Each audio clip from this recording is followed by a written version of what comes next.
They found her barefoot, shivering behind the smokehouse, her nightgown torn, her small hands crusted with soil and blood. She didn't cry, she didn't speak, but she was pregnant, 9 years old, and the man responsible, if you can even call him that, wasn't a stranger. He shared her last name, her jawline, her blood. What followed wasn't an investigation. It was a burial, not of a crime, but of a history so contaminated, so unspeakably grotesque, that even the county coroner said, "Let the hills keep their secrets." But the hills don't keep secrets, not forever. We traced the line back through rotting church records, family Bibles with pages missing, whispers from former midwives now deep in dementia, and every trail led to the same name. One man, one house. One bloodline that never branched, only curled in on itself like a sick vine. His name was Warren Elbridge Holloway. He was born in 1892 in a shack without a floor, delivered by a grandmother who was also, reportedly, his half-sister. Warren's life was documented in ink only once, on a marriage license to a cousin, age 12. The rest, oral stories, faded photographs, and a growing list of girls in the family who never made it to 16.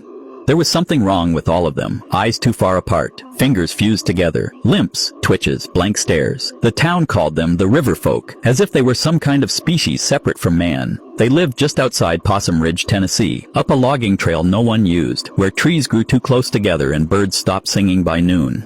Warren never held a job, never paid tax, never left that hollow.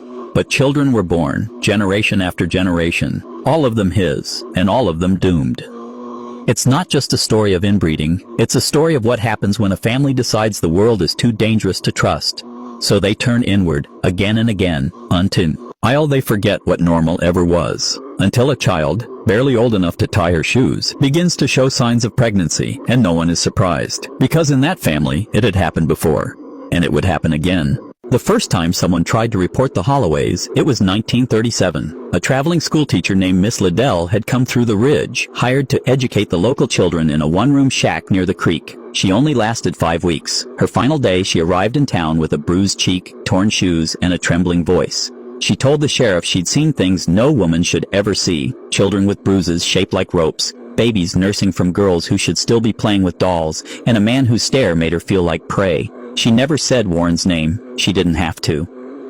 The sheriff made the climb up to the Holloway homestead once, just once. He took 2 deputies and a preacher for good measure. What they found was silence. A line of barefoot children standing in the yard, blinking like animals startled by light. Warren didn't greet them. He didn't speak. He only stood on the porch with a shotgun across his lap, and a young girl, no more than 10, clutching his leg like a dog. The preacher begged him to let the children come down. Warren smiled. "They ain't yours," he said. "They ain't nobody's but mine." Legally, nothing could be done. The girls